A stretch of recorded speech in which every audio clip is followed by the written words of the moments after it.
Qui vous a fait ça? Dites-moi leur nom. Je ne peux pas. Je les trouverai, et ils paieront. Elle est arrivée au vaste domaine du duc, tremblante. Ses boucles auburnes, autrefois célèbres, avaient été brutalement coupées très court, près du crâne. C'était censé être son humiliation suprême.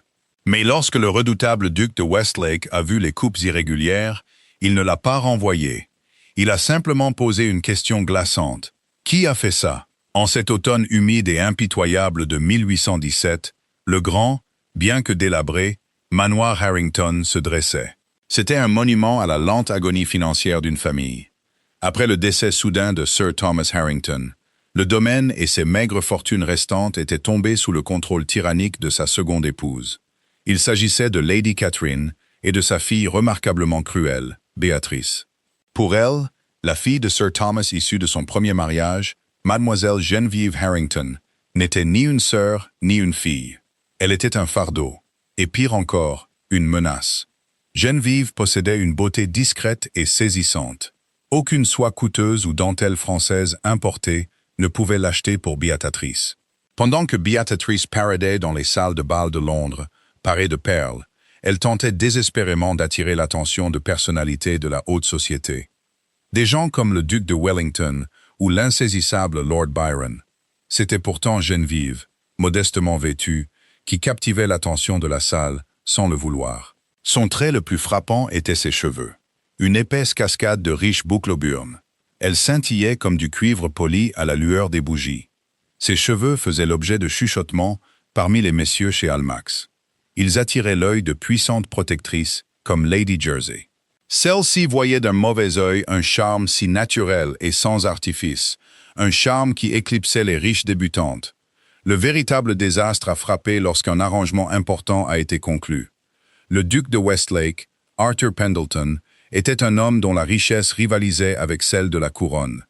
Son influence politique à la Chambre des Lords était absolue. Il cherchait une dame de compagnie de noble naissance pour sa jeune sœur malade. Elle vivait dans son domaine de campagne isolé, l'abbaye de Wycliffe. En vérité, les ragots de la société murmuraient que le duc cherchait aussi discrètement une épouse. Une épouse à la grâce simple, sans prétention. Il était devenu profondément cynique face aux femmes avides et ambitieuses de Londres. Sir Thomas avait autrefois rendu un grand service au défunt père du duc. Pour honorer cette ancienne dette, Arthur Pendleton a accepté de prendre Geneviève chez lui. En échange, il couvrirait les dettes croissantes de la famille Harrington. La nouvelle était un calice empoisonné. Leurs dettes seraient payées, oui. Mais Geneviève, la jeune fille qu'elles avaient traitée pire qu'une soubrette, était envoyée chez le célibataire le plus puissant d'Angleterre.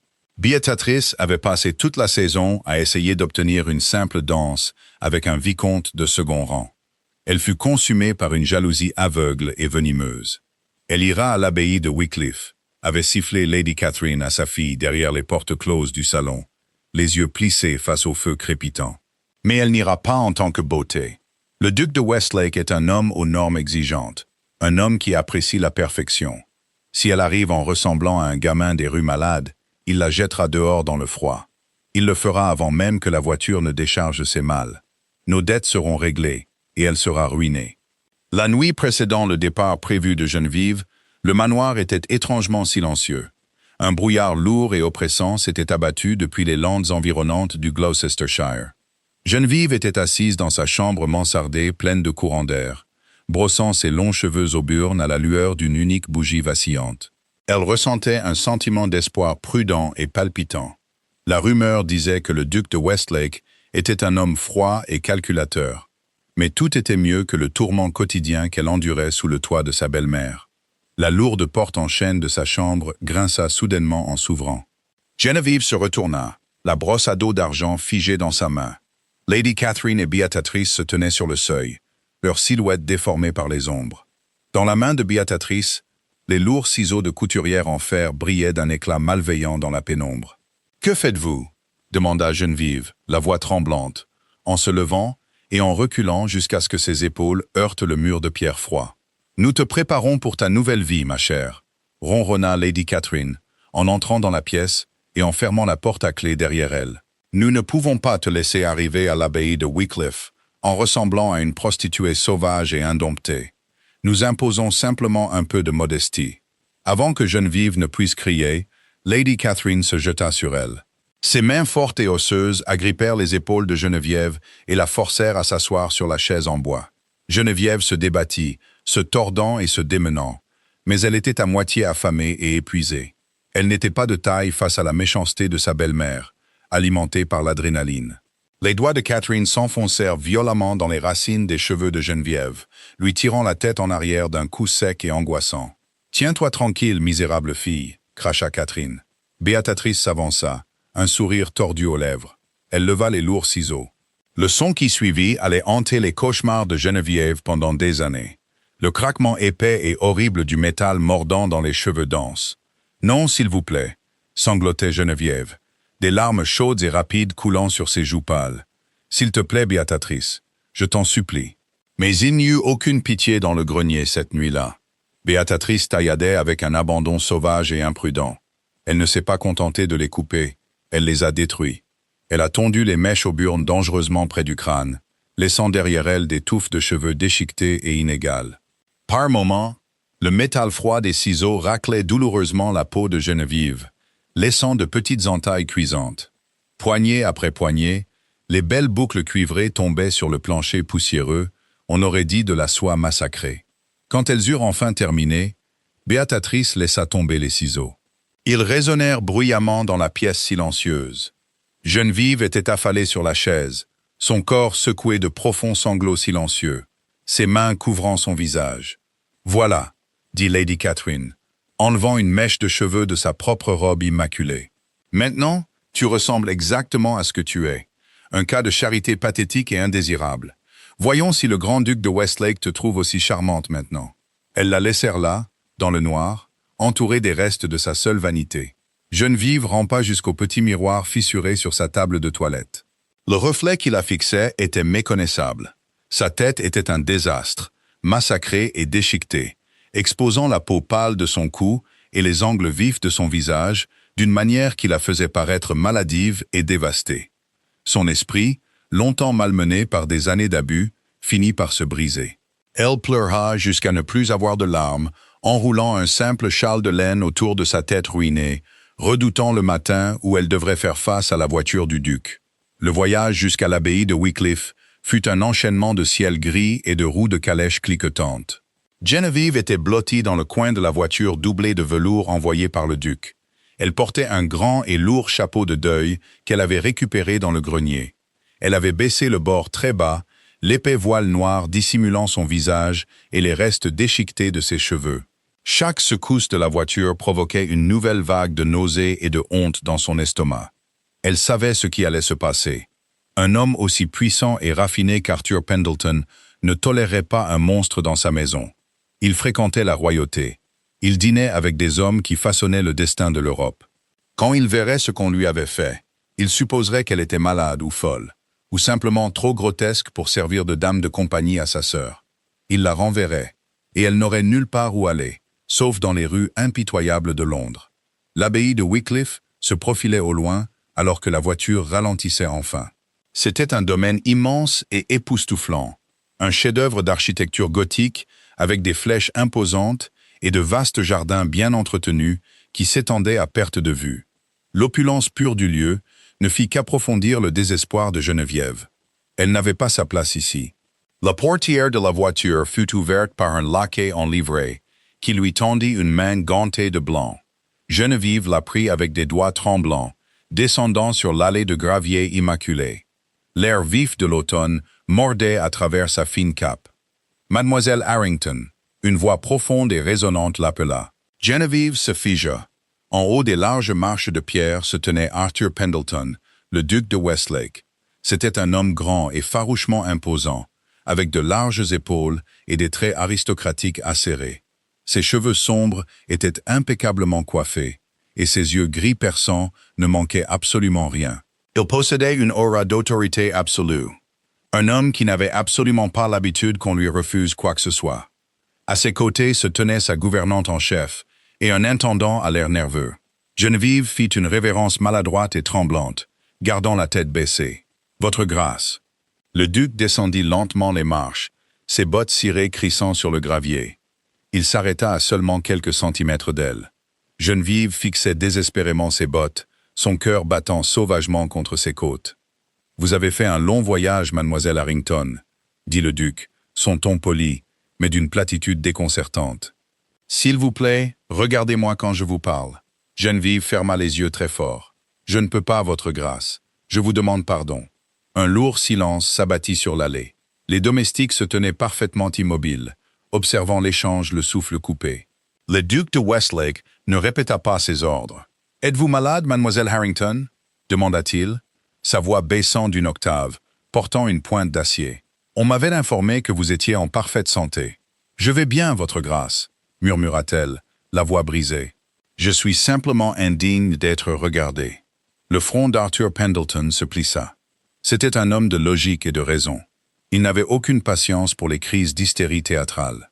Tendant la main, sa grande main chaude saisit doucement mais fermement son menton, lui relevant le visage. De son autre main, il attrapa le lourd chapeau de deuil. « Non, s'il vous plaît » haleta Geneviève, ses mains se levant pour l'arrêter. Mais il était trop rapide et trop fort. D'un mouvement rapide et fluide, le duc défit les rubans et retira le chapeau, le laissant tomber sur le gravier. Les hoquets de surprise collectifs des domestiques résonna brillamment dans l'air vif. La gouvernante porta la main à sa bouche, choquée. Geneviève ferma les yeux très fort, détournant le visage alors que des larmes coulaient immédiatement sur ses cils. Elle se sentait nue, entièrement exposée. Le vent froid fouettait les plaques de cheveux déchiquetées et inégalement coupées qui dépassaient en angle maladroit autour de son crâne. Les entailles rouges et vives sur son cou, causées par les lourds ciseaux en fer, étaient bien visibles à la lumière du jour. Le duc resta figé pendant un long et terrifiant moment. Il ne parlait pas. Il fixait le désordre violent et chaotique qu'on avait fait de sa tête. Il avait vu les portraits de mademoiselle Harrington. Il connaissait ses célèbres boucles auburnes. Ce n'était pas le résultat d'une maladie. Ce n'était pas un accident.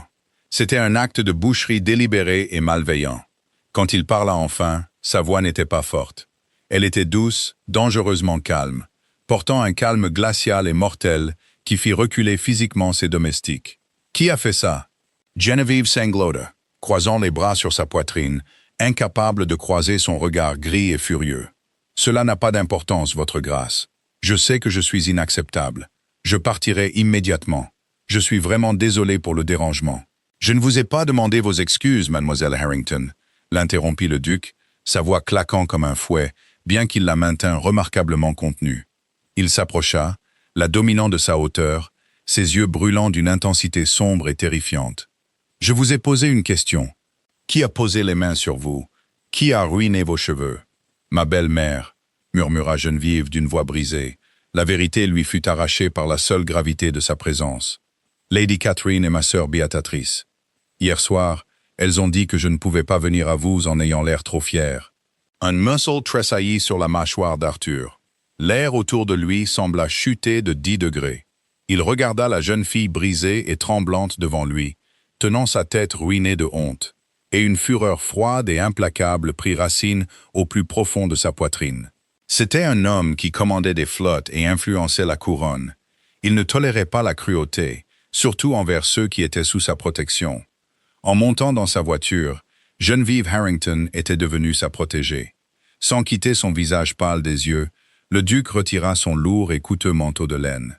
Il s'avança et le drapa sur les épaules tremblantes de Geneviève, remontant le lourd col pour protéger sa tête tondue du vent et des regards des domestiques. « Madame Hughes » lança le duc, sans regarder sa gouvernante. « Oui, votre grâce » répondit rapidement la femme. « Préparez un bain chaud pour mademoiselle Harrington dans la suite rose. Faites venir mon médecin personnel pour soigner les coupures sur son crâne et faites immédiatement venir la modiste du village.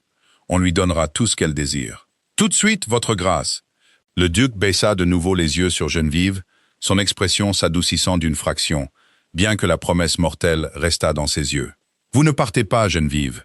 Vous êtes exactement là où vous devez être. » Alors qu'il la guidait sur les marches de pierre de l'abbaye, Arthur Pendleton fit un vœu silencieux et inflexible. Lady Catherine et Beatrice Harrington lui avaient envoyé une jeune fille brisée et humiliée, mais elles avaient fait une grave erreur de calcul. Elles avaient réveillé la colère du duc de Westlake, et c'était un homme qui n'oubliait jamais, au grand jamais, une transgression. Dans les grandes murailles fortifiées de l'abbaye de Wycliffe, Geneviève trouva un sanctuaire comme elle n'en avait jamais connu. Le duc de Westlake ne se contenta pas de l'héberger. Il l'éleva. La suite rose devint son havre de paix privée, baigné de soie rose douce et de feux de cheminée chaleureux. Le médecin avait traité les coupures superficielles sur son crâne avec des baumes apaisants, mais la ruine déchiquetée de ses cheveux restait un rappel brutal de son traumatisme. Elle passa ses premiers jours cachée dans ses appartements, portant un bonnet de dentelle douce, profondément honteuse de son apparence. Cependant, Arthur Pendleton n'était pas homme à laisser une créature blessée souffrir dans l'ombre. Il présenta Geneviève à sa jeune sœur, Lady Margaret. Margaret, qui souffrait d'une constitution fragile et d'une faiblesse chronique des poumons, était une jeune fille douce et perspicace de 17 ans. Loin de juger l'apparence de Geneviève, Margaret fut entièrement enchantée par sa grâce tranquille et sa nature profondément empathique.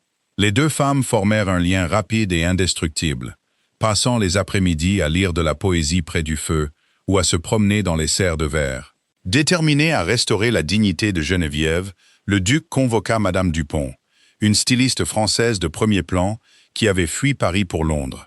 Lorsque la redoutable Madame Dupont examina les mèches massacrées de Geneviève, elle ne sursauta pas. Au lieu de cela, une lueur de défi artistique illumina ses yeux. Les longues boucles ont disparu. Oui, murmura Madame Dupont, ses ciseaux coupant avec une précision experte. Mais nous n'allons pas nous cacher. Nous allons faire une déclaration. La coiffure à la Titus, courte, classique, audacieuse, très populaire auprès des dames parisiennes les plus avant-gardistes. Quand Geneviève sortit enfin de ses appartements pour le dîner une semaine plus tard, elle était transformée. Ses cheveux auburnes avaient été magistralement façonnés en une coupe courte et élégante qui encadrait ses pommettes délicates et mettait en valeur ses grands yeux noisettes expressifs. Elle portait une robe de velours vert émeraude profond, un cadeau du duc qui contrastait magnifiquement avec ses cheveux cuivrés. Quand Arthur entra dans la salle à manger et la vit, il s'arrêta net. La lourde carafe en cristal dans sa main faillit glisser. Elle n'était pas simplement acceptable. Elle était d'une beauté à couper le souffle. Les cheveux courts lui donnaient un air de rébellion aristocratique, une élégance classique qu'aucune débutante traditionnelle ne pouvait espérer égaler. Pour la première fois de sa vie farouchement contrôlée, le duc de Westlake ressentit l'attraction indéniable et dangereuse d'un désir sincère. « Vous êtes », commença Arthur, sa voix tombant dans un murmure rauque alors qu'il lui offrait son bras. « Remarquable, mademoiselle Harrington. » Geneviève rougit profondément, un sourire timide perçant sa tristesse habituelle. « Merci, votre grâce.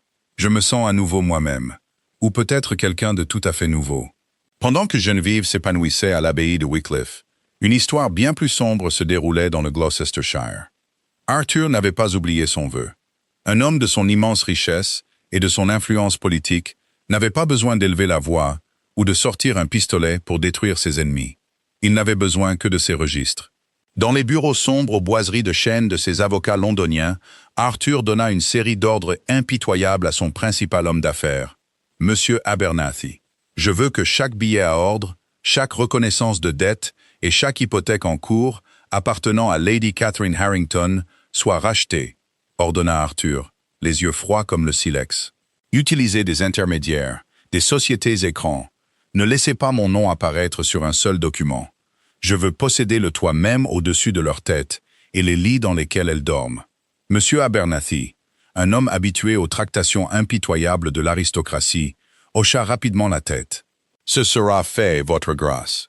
Le domaine des Harrington est lourdement hypothéqué auprès d'une banque de Lombard Street, et Lady Catherine a accumulé des factures exorbitantes auprès des modistes et des bijoutiers de Londres.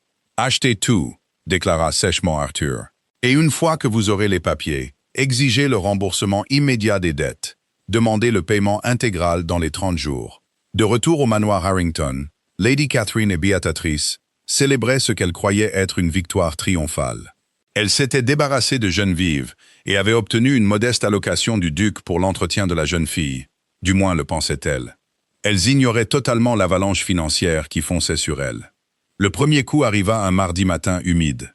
Un huissier au visage sévère arriva au manoir, présentant une épaisse liasse de documents juridiques. Lady Catherine, vêtue d'une robe de chambre en soie importée qu'elle n'avait pas encore payée, arracha les papiers avec un ricanement hautain. En lisant les demandes, toute couleur quitta son visage.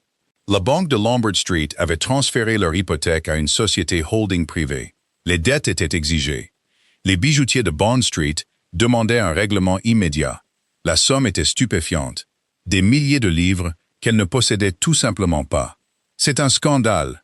hurla Lady Catherine, agrippant les papiers. « Il doit y avoir une erreur. »« Le domaine de Sir Thomas est en faillite, madame, » l'interrompit froidement l'huissier. « Vous avez 30 jours pour trouver les fonds, ou le domaine et tout son contenu seront saisis et vendus aux enchères. » Une panique brute et suffocante s'empara des femmes Harrington. Béatrice éclata en sanglots. Elles se dépêchèrent d'écrire des lettres désespérées à des parents éloignés, à d'anciens amis de la haute société, et finalement au duc de Westlake lui-même, implorant une avance sur le salaire de Geneviève. Arthur lut leurs lettres frénétiques et suppliantes dans son bureau à l'abbaye de Wycliffe. Un sourire sombre et prédateur effleura les coins de sa bouche. Il jeta le parchemin directement dans la cheminée rugissante, regardant les bords se recroqueviller et noircir jusqu'à ce que les supplications désespérées de Lady Catherine ne soient plus que cendres. À l'approche du printemps de 1818, la saison londonienne appelait. La santé de Lady Margaret s'était considérablement améliorée, grâce à la compagnie attentive et aimante de Geneviève, et Arthur décida qu'il était temps de déménager sa maisonnée dans sa vaste demeure de Mayfair. Geneviève était naturellement terrifiée. Londres était l'épicentre des ragots vicieux de la haute société. Elle était une jeune fille ruinée, avec une coupe de cheveux scandaleuse, retournant dans le monde même qui l'avait toujours rejetée. « Ils vont me dévisager », murmura Geneviève un soir, alors qu'elle se tenait avec Arthur dans le grand hall de la résidence de Mayfair, ses mains gantées tremblant. Arthur s'approcha d'elle, sa carrure massive formant un bouclier protecteur. Il tendit doucement la main, glissant une courte mèche de cuivre bouclée derrière son oreille. Son contact lui envoya un frisson le long de la colonne vertébrale. « Laissez-les regarder, Geneviève. Ils regarderont parce que vous êtes à mon bras. Ils regarderont parce que vous êtes la femme la plus magnifique de la ville. Et quiconque osera prononcer un mot contre vous se retrouvera définitivement exilé de tous les salons d'Angleterre. » Les débuts de Geneviève dans la société londonienne eurent lieu au bal très exclusif organisé par la duchesse de Devonshire.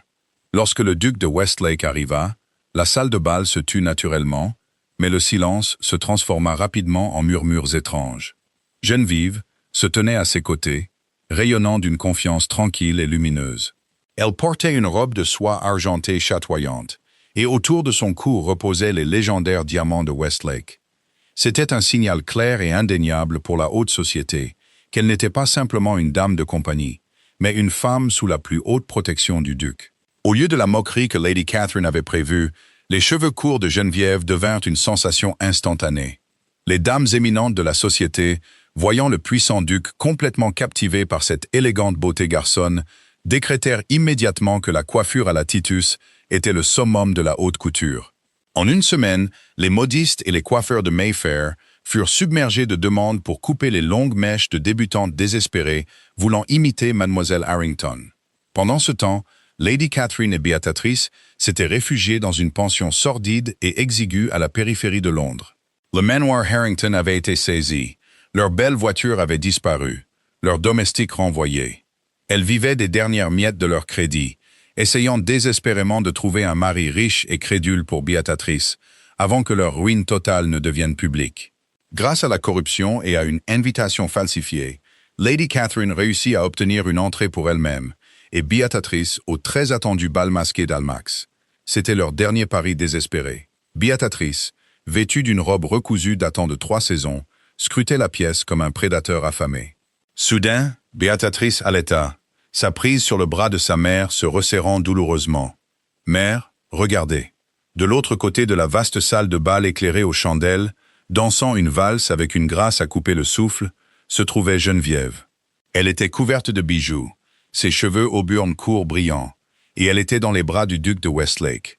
La façon dont il la regardait, avec une adoration absolue et indéniable, brisa la santé mentale de Béatrice. « Ce n'est pas possible !» siffla Lady Catherine, les yeux écarquillés d'une incrédulité horrifiée. « Nous l'avons ruinée, nous l'avons dépouillée de tout. » Poussée par la folie, la jalousie et les vapeurs enivrantes du désespoir, Lady Catherine se fraya un chemin à travers la piste de danse bondée.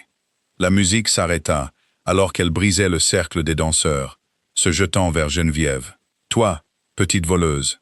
cria Lady Catherine, sa voix stridente résonnant contre les plafonds voûtés. « Tu te tiens là, couverte de bijoux volés, pendant que ta propre chair et ton propre sang meurent de faim dans les caniveaux. » Geneviève haleta, reculant, mais Arthur se plaça instantanément devant elle, ses larges épaules la cachant complètement de la vue de sa belle-mère. La salle de bal devint mortellement silencieuse. « Lady Catherine, » dit Arthur. Sa voix n'était pas forte, mais elle portait une résonance glaciale et mortelle qui fit reculer de terreur les aristocrates environnants. « Vous êtes une intruse. »« C'est ma fille, » cracha Catherine, pointant un doigt accusateur et tremblant vers Geneviève. « Elle nous doit quelque chose. Vous nous devez quelque chose, votre grâce. Nous vous l'avons donné. Vous m'avez donné une femme que vous aviez maltraitée. Affamée et mutilée, » répliqua Arthur, ses yeux gris clouant Lady Catherine sur place, avec la force d'un coup physique. « Vous avez cherché à l'humilier.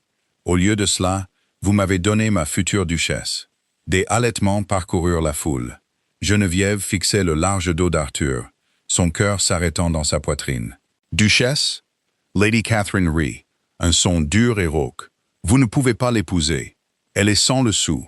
Sa famille est ruinée. » Arthur s'approcha de Lady Catherine, sa taille imposante forçant la femme plus âgée à tendre le cou. Le piège qu'il avait méticuleusement construit se refermait enfin. « Oui, votre famille est entièrement ruinée, » dit Arthur, sa voix tombant dans un murmure conversationnel mais mortel que seuls les Harrington et Geneviève pouvaient entendre. « Parce que c'est moi qui vous ai ruiné. » Lady Catherine se figea, la couleur quittant son visage alors que la prise de conscience la frappait. « Je possède la société holding qui a racheté votre hypothèque, » continua Arthur, ses yeux vides de toute pitié. « Je possède les dettes que vous avez envers les bijoutiers, les couturières et les épiciers. J'ai acheté chaque morceau de papier qui portait votre nom, et j'ai ordonné qu'il soit brûlé. Vous n'avez rien, Lady Catherine, pas un shilling, pas une maison, et certainement aucune place dans la bonne société. Vous êtes totalement, irrévocablement détruite. » Béatrice laissa échapper un sanglot aigu, s'effondrant sur un canapé en velours, cachant son visage dans ses mains. « Vous avez fait ça, » murmura Lady Catherine, son corps tremblant violemment. « Pour des cheveux coupés. J'ai fait ça, » corrigea doucement Arthur, se retournant pour prendre la main de Geneviève et la tirer à ses côtés. « Parce que vous avez touché à ce qui est à moi. Garde, expulsez ces femmes des lieux. Elles ne doivent plus jamais être admises dans aucun établissement respectable de cette ville. » Le retour à la vaste demeure de Mayfair se fit dans un silence épais et électrique. La luxueuse voiture cahotait sur les pavés de Londres, le cliquetis rythmé servant de métronome au cœur battant de Geneviève. Elle était assise, figée contre les coussins de velours moelleux, le poids des diamants de Westlake soudainement lourd contre sa clavicule. En face d'elle, baigné dans la lueur ambrée et fugace des lampadaires, se trouvait Arthur Pendleton. Ses larges épaules étaient détendues, mais ses yeux gris perçants restaient fixés sur elle, avec une intensité qui lui coupait le souffle. Il l'avait appelée sa future duchesse. Les mots résonnaient sans cesse dans son esprit, noyant complètement l'horreur persistante de l'embuscade publique de Lady Catherine. Lorsque la voiture s'arrêta enfin devant la maison, Arthur n'attendit pas le laquais. Il ouvrit la porte lui-même, descendant sans effort et offrant sa grande main gantée à Geneviève. Elle la prit, ses doigts tremblant légèrement, et le laissa la guider sur les marches de marbre. Au lieu de se retirer dans le salon où Lady Margaret les attendait, Arthur guida doucement Geneviève le long du long couloir ombragé vers sa bibliothèque privée. La bibliothèque était un sanctuaire de acajou sombre, d'étagères imposantes de volumes reliés en cuir, et du riche parfum de cire d'abeille et de brandy fin. Arthur ferma les lourdes portes doubles derrière eux, isolant le reste du monde. Il se dirigea vers la grande cheminée, prenant un long tisonnier en fer pour attiser les braises mourantes jusqu'à ce qu'un feu doré et chaleureux reprenne vie, projetant des ombres dansantes dans la pièce. « Vous êtes inhabituellement silencieuse, Geneviève, » murmura Arthur, se tournant pour lui faire face.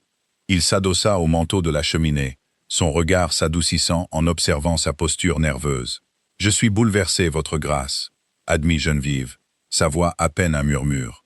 Elle baissa les yeux sur sa robe de soie argentée, totalement incertaine de sa situation. Ce que vous avez dit ce soir chez Almax, à ma belle-mère, je sais que vous avez parlé par désir de me protéger, de consolider ma position, et je vous en suis éternellement reconnaissante. Mais vous n'avez pas besoin de vous lier à une femme ruinée, simplement pour achever votre vengeance contre Lady Catherine. Arthur se détacha du manteau de la cheminée, comblant la distance entre eux en 3 longues enjambées. Il s'arrêta à quelques centimètres d'elle, levant les mains pour lui prendre doucement le visage. Ses pouces tracèrent la ligne nette et élégante de ses pommettes. « Vous croyez que j'ai dit ces mots simplement pour l'effet théâtral ?»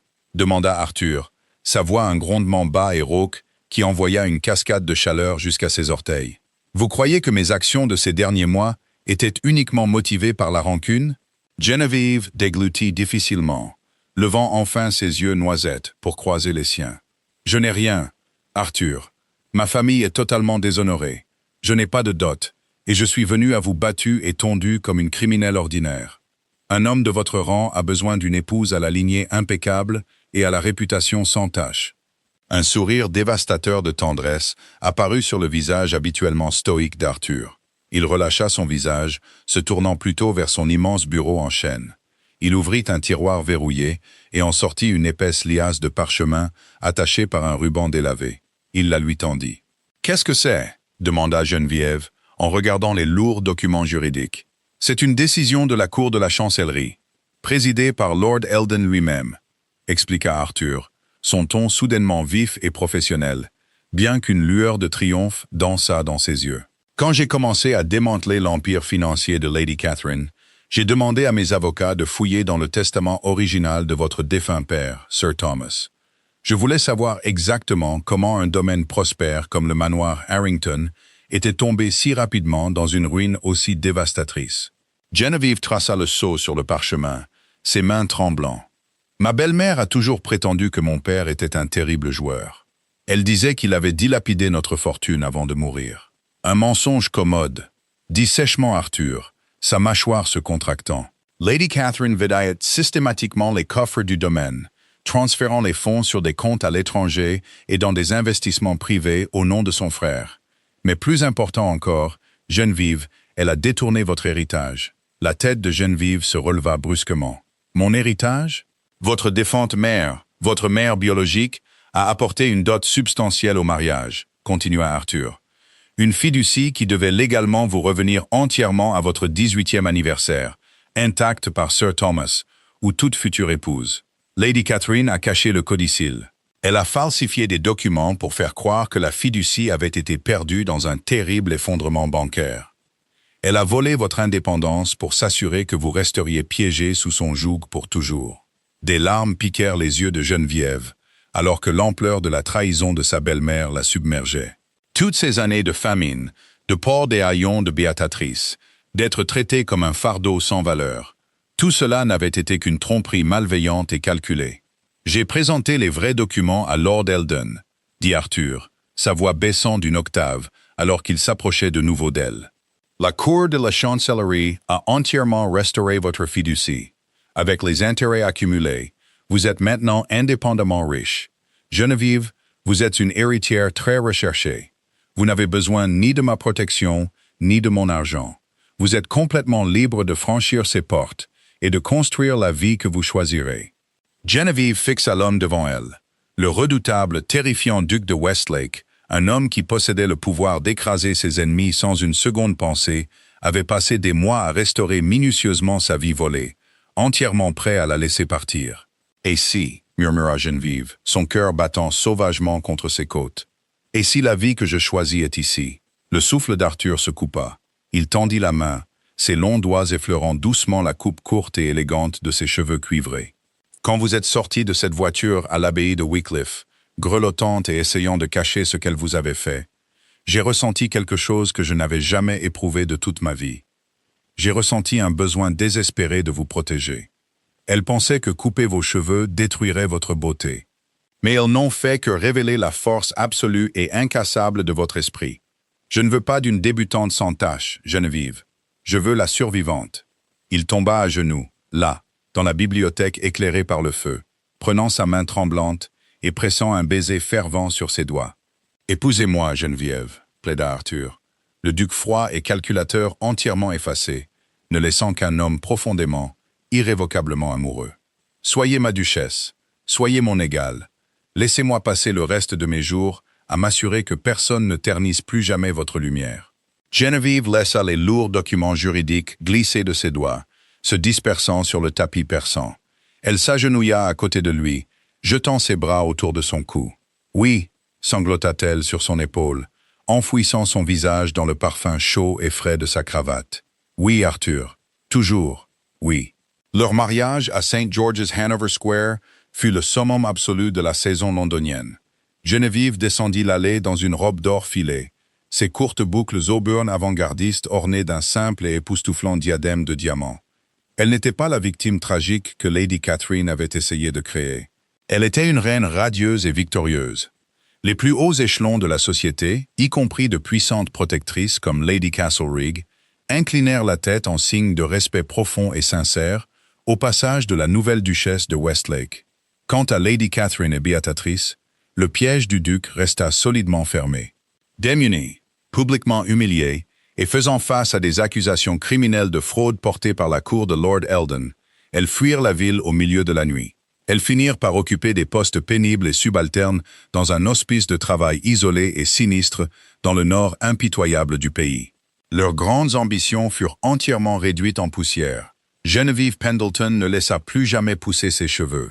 Elle garda la coiffure à la Titus pour le reste de ses jours, un symbole magnifique et frappant de la pire nuit de sa vie, qui l'a finalement conduite au plus grand amour qu'elle ait jamais connu. Et ainsi, la jeune fille dont les cheveux furent ruinés pour détruire son avenir, devint la duchesse la plus puissante d'Angleterre. L'histoire d'amour de Geneviève et Arthur prouve que la vraie beauté et la vraie force ne peuvent jamais être coupées par des mains jalouses. Avez-vous aimé cette histoire palpitante de régence, de vengeance et de romance? Si vous voulez plus de drames historiques captivants, appuyez sur le bouton j'aime, abonnez-vous à notre chaîne et partagez cette vidéo avec vos amis. Laissez un commentaire ci-dessous avec votre moment préféré.